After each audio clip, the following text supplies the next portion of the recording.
शुरू करें। दोस्तों, आज की प्रेस वार्ता में मैं भारत के अंदर जो एक एजेंसी पिछले कई सालों से आतंक फैला रही है, एनफोर्समेंट डायरेक्टरेट और इनके अफसरों को एविडेंस के साथ, सबूतों के साथ एक्सपोज करूंगा कि कैसे ईडी के अफसर क्रिमिनल कॉन्स्पिरेसी करते हैं केंद्र सरकार के साथ मिलके अलग अलग राजनेताओं को फंसाने की। They are part of a criminal conspiracy and I will expose them today with evidence. सुबह कल 7:15 बजे के करीब जब मेरी बेटी स्कूल के लिए निकली तो ईडी के कुछ अफसर मेरे घर में आए। उनके नाम मैं आपको बता दूं, deputy director Ravish Bhardwaj, assistant director Mayank Arora, ये दोनों ईडी से हैं, Vikas Kumar enforcement officer, Varun Kushwaha enforcement officer, Manish assistant enforcement officer, Rajni और हरिशंकर सिपाही, 6 सीआरपीएफ का स्टाफ वगैरह वगैरह। और इनको हमने घर में दाखिल किया। इन्होंने कहा साहब हम आपकी तलाशी लेना चाहते हैं घर की। मैंने कहा घर आपके लिए खुला है, आप तलाशी लीजिए। इन्होंने मेरे घर में तलाशी लेनी शुरू की। मेरी छोटी बेटी नर्सरी में है तो वो स्कूल जाने के लिए तैयार हो गई थी, लिहाजा हमने कहा कि इसको स्कूल भेज देते हैं, बच्ची घर पे रहेगी तो थोड़ा ठीक नहीं लगता। और उसके बाद जो है हमारे घर की तलाशी का अभियान शुरू हुआ। पूरा घर इन्होंने ढूंढा, अलमारी, कपड़े, ये वो जो भी है। और उसके बाद मुझे लगता है कि 10-11 बजे या शायद 11:30 बजे होंगे, इन्होंने ढूंढान, इनकी दूसरी टीम ढूंढान करने लगी मेरे घर में।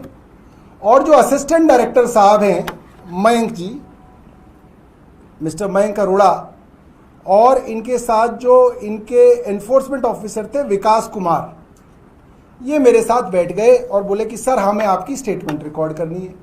मैंने कहा ठीक है जी, कर लीजिए मेरे स्टेटमेंट रिकॉर्ड। और ये मयंक अरोड़ा जी अपने लैपटॉप के साथ स्टेटमेंट को रिकॉर्ड करने बैठ गए। इनके पास करीब 43 क्वेश्चन थे, 43। इन्होंने एक एक करके मेरे से प्रश्न पूछे। मैंने बिल्कुल तसल्ली से, आराम से हर प्रश्न का जवाब दिया लास्ट तक। प्रश्न होते होते होते होते 7, 7:15 बज गए होंगे। बीच में 6 बजे के करीब इनका एक आदमी मेरे यहाँ ग्राउंड फ्लोर पे, जहां हमारे पिताजी का एरिया है और हमारी बैठक है, वहां पे पुराने कागज कुगज रखे थे, वो वहां पे ढूंढ मचा रहा था। तो मैं तो ऊपर था, तो वो आया कि सर मेरे को कुछ मिल गया। सबकी जो है चेहरे पे खुशी की एक लहर दौड़ पड़ी कि भाई कुछ मिल गया। वो आया सामान ऊपर की, क्या आया? वो था दिल्ली हाई कोर्ट के अंदर चीफ जस्टिस बेंच के सामने दायर किया हुआ एक डिपार्टमेंट ऑफ हेल्थ का हलफनामा एफिडेविट, जो कि अपने आप में पब्लिक डॉक्यूमेंट है। तो वो इसको पढ़ने लगे और फिर उन्होंने बोला कि सब देखो। तो मैंने कहा अरे वाह, मैं इसी को तो ढूंढ रहा था इतने दिनों से, ये मुझे मिल नहीं रहा था। ये मैं ढूंढ ढूंढ के परेशान था और मैंने सोचा नहीं था वहां बैठक में पड़ा होगा मेरे, और ये बेचारे ढूंढ लाए इसको। तो मैंने कहा यार एक काम करो, अब जो मैंने तुमको जो जवाब लिखवाया ना उसके अंदर सबूत भी ऐड कर लो, इसमें सारे मेरे मिनट्स लिखे हुए हैं। इन्होंने मेरे ऊपर जो जो इल्जाम एफआईआर के अंदर लगाए हैं उन सब के विषय में उसके विपरीत जो मेरी बाकायदा रिटन डायरेक्शंस हैं वो इसके अंदर मिनट्स ऑफ मीटिंग के तौर पे मौजूद है। अब मैं मंत्री रहा नहीं, मेरे पास डॉक्यूमेंट सारे थे नहीं, तो मैं बड़ा परेशान था यार, ये सारे डिसीजन तो मैंने ले रखे और ये इसके विपरीत मुझे फंसाने के चक्कर में। तो मैंने कहा भाई एक काम करो, ये वाला भी ऐड कर देंगे। तो कह रहे हाँ सर वो तो करो, वो तो वैसे भी हमें आपसे एक प्रश्न और पूछना है कि ये जो इंफ्रास्ट्रक्चर प्रोजेक्ट्स के अंदर डिले हुई उसमें आपकी क्या जिम्मेदारी थी? क्या आपने अपनी जिम्मेदारी निभाई या नहीं निभाई? तो मैंने कहा लिखना शुरू करो। और मैंने कहा कि भाई ऐसा है, 9 मार्च को मैं मंत्री बना, अस्पतालों के विषय में देरी हो रही है, उसके विषय में पहली मीटिंग मैंने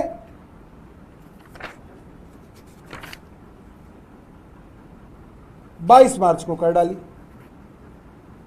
ये रही, 9 मार्च को मंत्री बना, 22 मार्च को मैंने मीटिंग करी, उसके बाद अप्रैल में करी, फिर उसके अगले महीने करी, उसके कई मीटिंगों की मतलब लाइन लगी हुई है मीटिंगों की मेरी, और सब में डायरेक्शन दी हुई है मैंने, ये करो ये करो ये करो, जल्दी करो, ऐसे करो वैसे करो, ये करो। तो साहब वो टाइप हो गया। उसके साथ मैं एक और पूरा का पूरा पैराग्राफ उसमें लिखवा चुका था कि ये पूरा का पूरा मामला फैब्रिकेटेड है, झूठा है, और दिल्ली के उपराज्यपाल विनय कुमार सक्सेना ने क्रिमिनल कॉन्स्पिरेसी करके मुझे फंसाने की कोशिश की है, और इसके सबूत मेरे पास है। आई हैव एविडेंस। मैंने उनको कहा मेरे पास ऑडियो वीडियो रिकॉर्डिंग्स हैं, डॉक्यूमेंट्री एविडेंस है, जिसके अंदर क्या क्या हुआ, कैसे अफसरों को डायरेक्शन दी गई, कैसे डायरेक्शन पे अफसरों ने मुझे फंसाने की कोशिश की। एलजी के अपने दफ्तर में, उनकी मीटिंग में, जहां पे चीफ सेक्रेटरी थे, हेल्थ सेक्रेटरी थे, सर्विसेज के अफसर थे, सर्विसेज सेक्रेटरी थी जो कि एसीबी के हमारे चीफ की पत्नी है, वो सब मौजूद थे। मेरे पास वहां का भी एविडेंस है कि उस मीटिंग में क्या क्या हुआ, एलजी ऑफिस का भी है, और मैं इसमें लिख रहा हूं। तो सर दे दो, तो मैं कहा कोर्ट में दूंगा। कह रहे सर ये लिख दो, मैंने कहा लिख दो, I will submit it to the court at appropriate stage. तो जी हो गया, 7:45 के करीब बज गए, एविडेंस रिकॉर्ड हो गया, पंचनामा बन गया कि जी क्या क्या यहां पे बरामदगी हुई, उसका पंचनामा होता है। पंचनामे के अंदर सीजर में लिखा गया 2 चीजें मेरे घर से बरामद करी गई, 2 कागज। एक हलफनामा है मेरा एमएलए का, जो मैंने इलेक्शन लड़ा 2025 में, जो मैंने इलेक्शन कमीशन को जो हलफनामा दिया वो बरामद हुआ। और वो बरामद कैसे हुआ वो भी मैं बताता हूँ। इन्होंने पूछा मुझसे पैन नंबर क्या है, आधार नंबर क्या है। मैंने कहा यार वो तो मेरे फ़ोन में है, और फ़ोन तुमने ले लिया मुझसे। तो मैंने अपनी बीवी को कहा कि वो निकाल के लाओ एफिडेविट, वो जो इलेक्शन कमीशन वाला था, उसमें सारी डिटेल है कि मेरे पास कितनी गाड़ी है, मेरे पास कितना घर है, क्या है, वो एग्जैक्ट है। तो मैं इसमें से पढ़ पढ़ के बता रहा था उन्हें, और उन्होंने इसी को सीज करके कह दिया ये एक इनक्रिमिनेटिंग डॉक्यूमेंट है। मतलब ये वो डॉक्यूमेंट है, ये पंचनामे में लिखा है उन्होंने इसके बारे में, ये मेरे द्वारा दिया गया इलेक्शन कमीशन को एफिडेविट, जो पूरी दुनिया को पता है और वेबसाइट पर डला हुआ, ये मेरे खिलाफ इनको एक इनक्रिमिनेटिंग एविडेंस मिला, डॉक्यूमेंट मिला 20 पन्नों का। जो पंचनामे अभी आपको देंगे तो उसमें कहेंगे 20 पन्नों का इनक्रिमिनेटिंग डॉक्यूमेंट मिला, वो ये है 20 पन्ने। ठीक है जी। दूसरा ये हलफनामा है, हाई कोर्ट ऑफ दिल्ली के अंदर डिपार्टमेंट ऑफ हेल्थ ने दिया, डिप्टी डायरेक्टर हेल्थ ने, ये मेरे घर से मिला, इसको पंचनामे में डाला गया। उस पंचनामे पे पंचों के सिग्नेचर किए गए। पंच कौन होते हैं?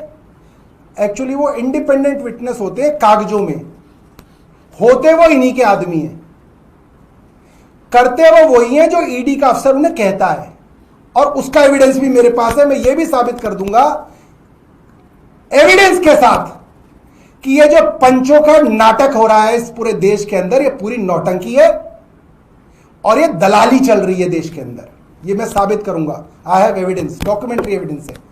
तो उस पंचनामे पे दस्तखत कराए गए, पंचों के दस्तखत हो गए, ईडी वाले अफसरों के हो गए, मेरे हो गए। अब स्टेटमेंट पे साइन होना था। ईडी के असिस्टेंट डायरेक्टर मयंक अरोड़ा ने, अगर मैं झूठ बोलूं तो इस चीज के लिए मुझे जेल हो जाए, इस चीज के लिए जेल हो जाए अगर मैं आज झूठ बोल रहा हूं। यहां पे मैं अपने आप को बाउंड कर रहा हूं इस चीज के लिए। ईडी के असिस्टेंट डायरेक्टर मयंक अरोड़ा ने मेरी स्टेटमेंट को अपने लैपटॉप से गूगल ड्राइव और व्हाट्सएप पे कहीं शेयर किया, किसी वकील को शेयर किया, बीजेपी में शेयर किया या किसी अफसर को शेयर किया, मुझे नहीं मालूम, या एलजी ऑफिस में शेयर किया। मेरे सामने शेयर हुआ, मेरे वाईफाई से शेयर हुआ। यह मैं आपको जानकारी दे रहा हूं। यह सब चीजें फॉरेंसिक एविडेंस में मिल जाएंगी, सब चीजें। मेरा स्टेटमेंट जो मैंने 43 प्रश्नों के जवाब दिए और एक 44वां ऐड किया इन्होंने लास्ट में, उसको इन्होंने किसी अफसर से शेयर किया है, जिससे भी शेयर किया, और फिर इन्होंने इंतजार किया। फिर वहां से इनको वापस आया और डॉक्यूमेंट के ऊपर मार्क करके मेरे पास लेके आए, हाईलाइटेड, कि साहब ये हटाना पड़ेगा आपको स्टेटमेंट से। स्टेटमेंट मेरा, मैं दे रहा हूं स्टेटमेंट सेक्शन, भाई इसको काटते रहना, सेक्शन 17 का स्टेटमेंट क्या होता है, जो स्टेटमेंट के ऊपर सबसे ऊपर लिखा जाता है कि ये पीएमएलए सेक्शन 17 का स्टेटमेंट है। लिहाजा जो आदमी इस स्टेटमेंट को दे रहा है, ये स्टेटमेंट उसके खिलाफ भी कोर्ट में इस्तेमाल हो सकता है। मतलब ये कानून में कहीं नहीं है, पूरी दुनिया में कहीं नहीं है, मगर ये भारत के इकलौते कानून में ये है कि मेरा दिया हुआ स्टेटमेंट ही मेरे खिलाफ इस्तेमाल हो सकता है। पीएमएलए सेक्शन 17, और ये स्टेटमेंट ऑन ओथ है। और अगर मैं इस स्टेटमेंट में झूठ बोलूंगा तो मुझे ही जेल भेज दिया जाएगा, क्योंकि मैंने झूठ बोला। तो मैं ओथ पे दे रहा हूं। मैंने कहा असिस्टेंट डायरेक्टर साहब, ये स्टेटमेंट मेरा है, मैं ओथ पे दे रहा हूं सेक्शन 17 में, मैं जो चाहूंगा वो दूंगा ना, आप कोई ना इसमें से काट दोगे, आप कैसे हटा दोगे इसके अंदर से स्टेटमेंट? कह रहे सर समझो, हमारे को भी तो प्रोफेशनल दिखना है। मैंने कहा क्या मतलब हुआ? कह रहे सर ऐसे कोई ना जो आप कहोगे मैं लिख सकता हूं। मैंने कहा फिर क्या लिखोगे आप? कह रहे नहीं सर, जो मुझे ठीक लगेगा मैं वो लिखूंगा। मैंने कहा वाह भाई वाह, हम घास खाते हैं। मतलब मेरा स्टेटमेंट भी ईडी का असिस्टेंट डायरेक्टर तय करेगा किसी तीसरे आदमी को भेज के कि सौरभ भारद्वाज ऑन क्या कह रहा है। मैंने बहुत प्यार से बात की, मेरी पत्नी सामने बैठी थी, सर सर कह के। मैंने कहा सर ऐसे कोई ना होता है, ये स्टेटमेंट मेरा है। नहीं, मेरे प्रोफेशनलिज्म के ऊपर बात आ जाएगी सर, ऐसे कोई ना होता है, मेरे को सीनियर्स को भी तो जवाब देना है।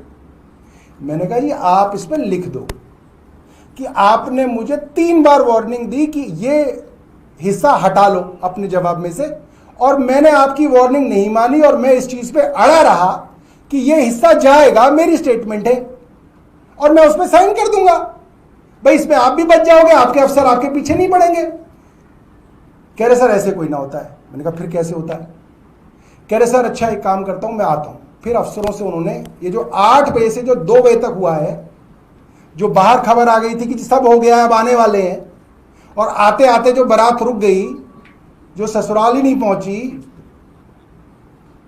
वो इसलिए रुक गई दोस्तों क्योंकि 8 बजे से 2 बजे तक इन्होंने किस किस को कॉल किया है इसकी जांच होनी चाहिए। मयंक अरोड़ा 8 बजे से 2 बजे तक किससे इतनी बातें कर रहे थे? कोई शादी का रिश्ता तय कर रहे थे? क्यों इतनी बातचीत की जा रही थी? क्योंकि मेरे स्टेटमेंट को मैनिपुलेट करने के लिए मेरे ऊपर और मेरे परिवार के ऊपर लगातार प्रेशर बनाया गया। मेरे फैमिली को यह अंदेशा दिया गया कि अब रात भर रुकेंगे और लेके जाएंगे। मैंने भी पत्नी को कहा भाई ये मेरे वकील के नंबर है, इनसे बात कर लेना सुबह। और पूरा का पूरा माहौल, ये लोग इतने तेज और इतने मजे हुए खिलाड़ी हैं, ये आपको साइकोलॉजिकली मैनिपुलेट करते हैं और आपके पूरे परिवार को मैनिपुलेट करते हैं। कोअर्जन, थ्रेट, ब्लैकमेलिंग, ये ईडी की कैरेक्टरिस्टिक है। ये मैं आपको बहुत जिम्मेदारी से कह रहा हूं और सबूतों के साथ दे रहा हूं कि आपको डराया जाता है, धमकाया जाता है जेल के नाम से, अरेस्ट के नाम से, और इनकी जो मर्जी है वो स्टेटमेंट में मैं दे दूं। मैंने कहा सर मैंने एलएलबी किया हुआ है और ये जो इतनी मोटी क्रॉस एग्जामिनेशन की किताब दिख रही है, नहीं मैंने पढ़ी है, ये मैंने पढ़ी है। मेरी बीवी वहीं खड़ी थी, कह रहे तुम इसे ले जाओ, ये वैसे भी घर पे नहीं रहता। तो उनको लगा ये तो इसकी बीवी भी इससे पल्ला छुड़ाना चाह रही है। और बेटी कह रही पापा विल दे अरेस्ट यू? मैंने कहा बेटा सो जा। कह रहे but I have to become famous. वो मुझे, मेरी बेटी क्या कह रही है 11 साल की, कि पापा जब अरेस्ट करके ले जाएंगे ना तो मुझे अपने साथ रख लेना, तो मेरी वीडियो ना पूरे स्कूल में चली जाएगी, तो आई विल बिकम फेमस। यहां बाप को जेल हो रही है, बच्चे फेमस होने के चक्कर में। तो क्या किया फिर भाई साहब, 2 बजे तक इन्होंने पूरा जोर लगा लिया, ये कर लिया वो कर लिया। तो मैंने कहा यार तुम्हें जो करना करो, मैं सो रहा हूं जाके। मैं जाके कमरे में अपना जमीन पे बेड लगा के मैं सो गया। फिर 10 मिनट बाद ही दोबारा आए मेरे पास, कह रहे सर कुछ बात कर ले। कर लो। मैंने एक स्टेटमेंट बनाया आपके लिए, इन्होंने एक स्टेटमेंट बनाया मेरे लिए, आप ही का है, मगर उसमें से मैंने इररिलेवेंट हटा दिए।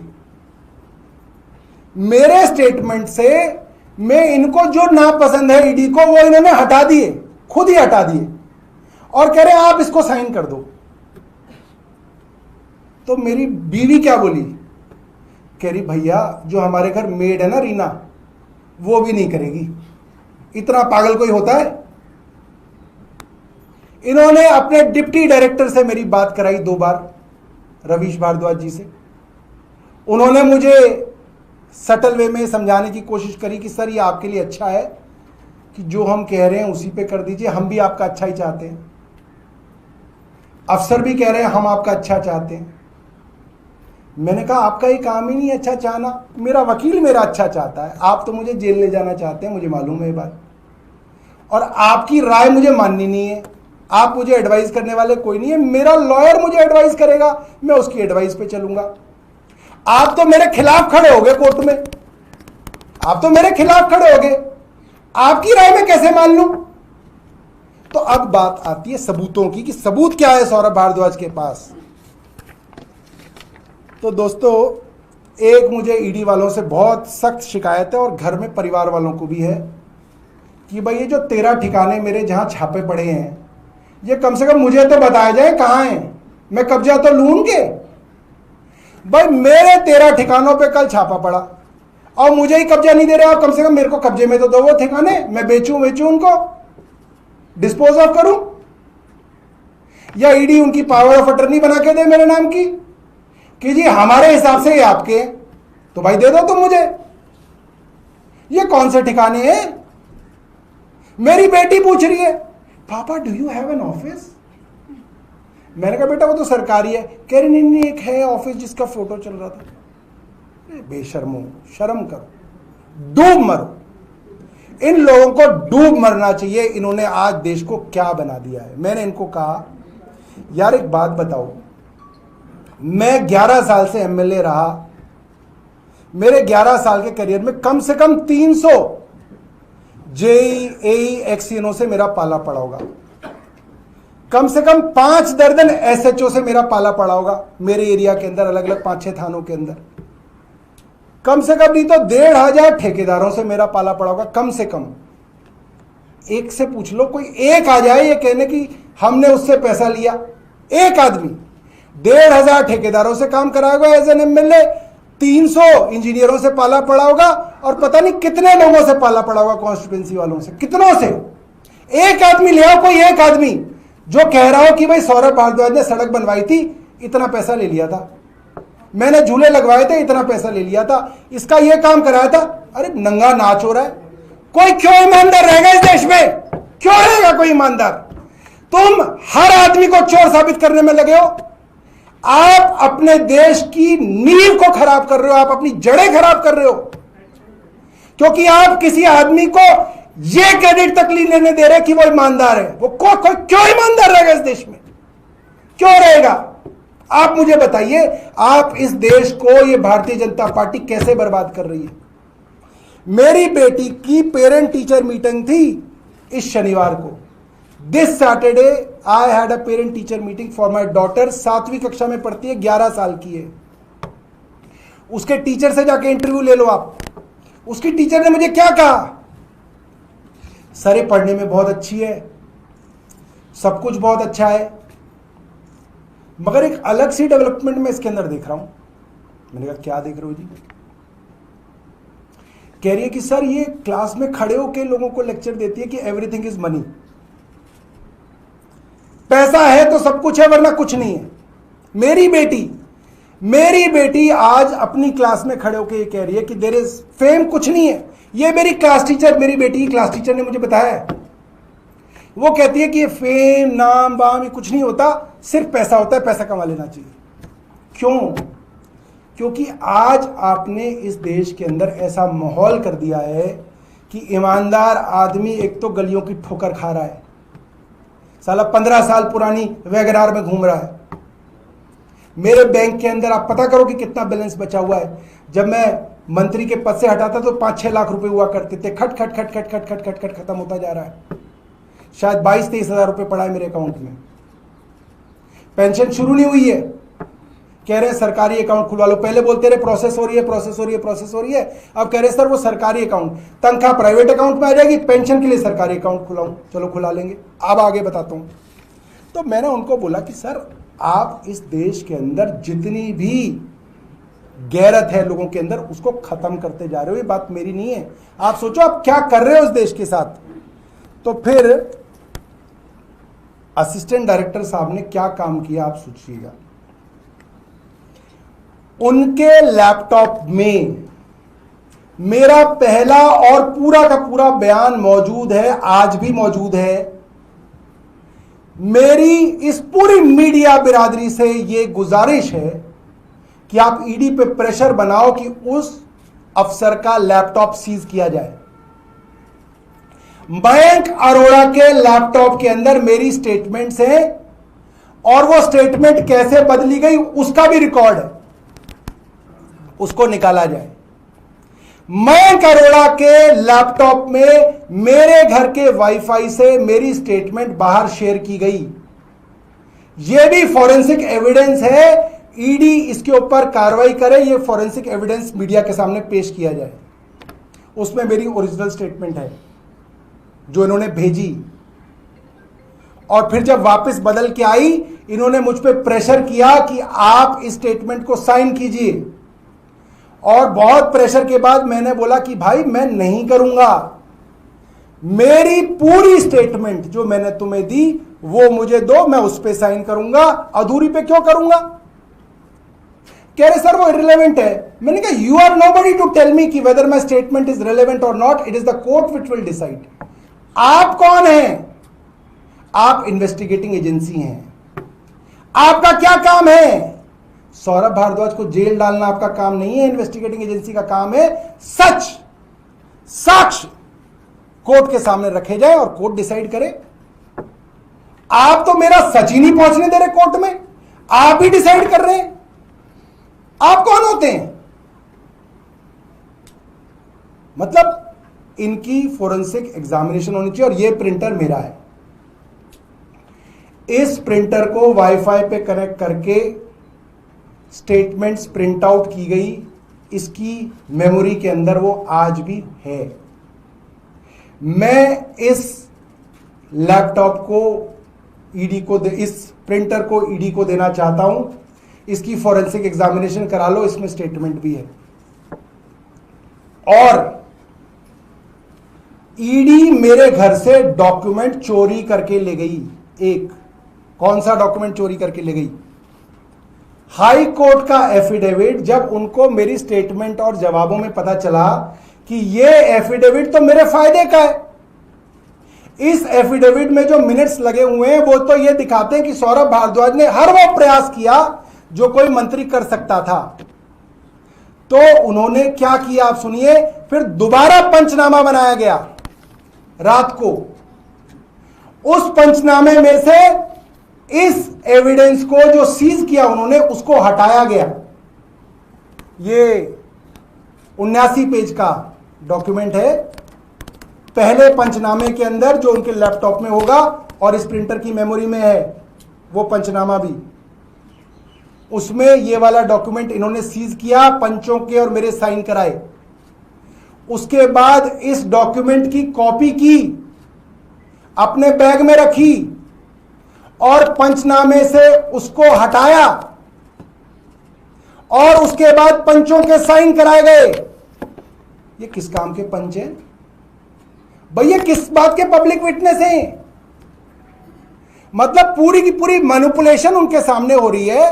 पंचनामा साइन करके दोबारा पंचनामा बनाया जा रहा है, डॉक्यूमेंट हटा के फिर से साइन कराए जा रहे हैं। मैंने मैडम को कहा, मैंने कहा मैडम नहीं कहा, मैंने बेटी कहा, मैं उम्र में कम उम्र की थी लेडी, नाम बता देता हूं,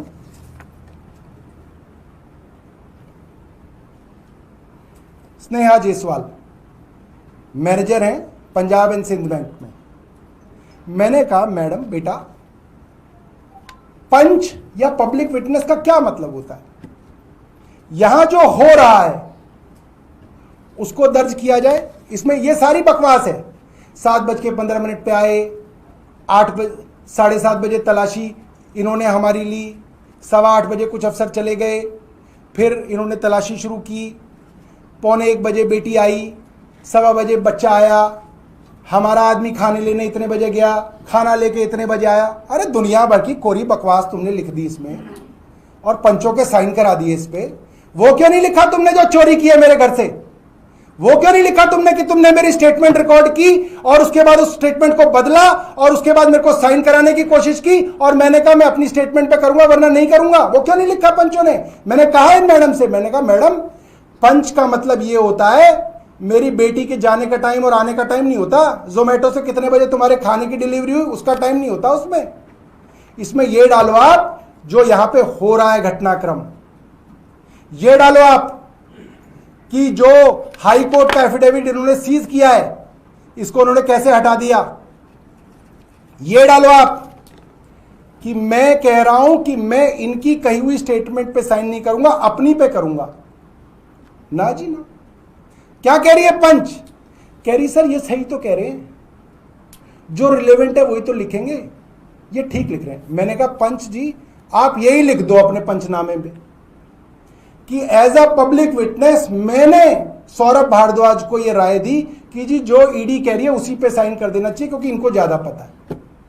ये पब्लिक विटनेस का स्टैंडर्ड है और ये इनकी मिली भगत है। तो दोस्तों एविडेंस आपके सामने है।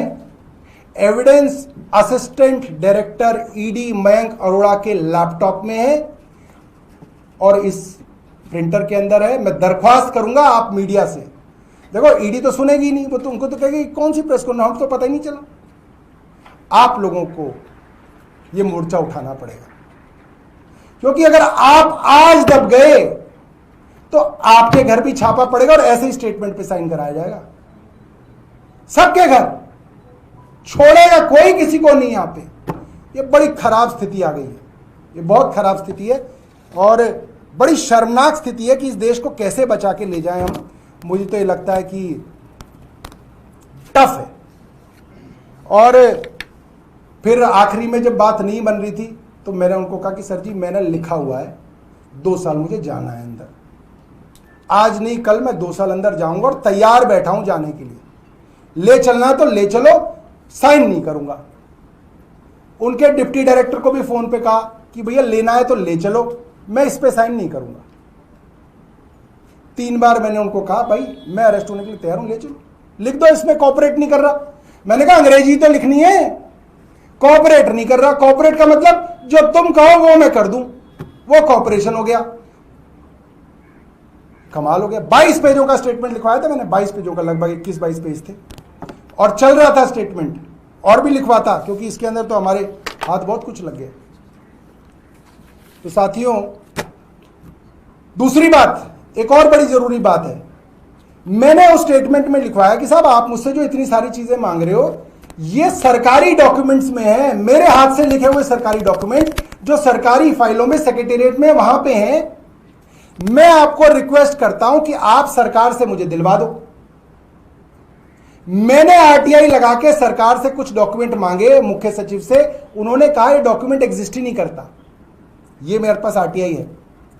कह रहे सर ये लाइन हटा लो। मैं क्यों हटा लूं? कह रहे सर हम कोई ना देंगे डॉक्यूमेंट। मैंने कहा और कौन देगा? कह सर आप डायरेक्ट मांगो सरकार से। मैं कहा सरकार तो मेरी आरटीआई का जवाब नहीं दे रही, आप मांगो ना। तो क्या बोला असिस्टेंट डायरेक्टर साहब?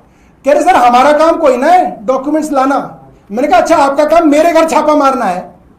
भाई तुम मेरे घर छापा मार के डॉक्यूमेंट इकट्ठे कर सकते हो, तो सरकार से जो ऑफिशियल डॉक्यूमेंट है वो नहीं मांग सकते? तो पूरा का पूरा खेल है। उपराज्यपाल के विषय में मेरे पास बहुत सारे सबूत हैं, और अगर मैं गिरफ्तार हो जाता हूं कुछ दिनों में, तो मेरे वकील इसकी प्रेस वार्ता करेंगे समय समय पे सोशल मीडिया पे।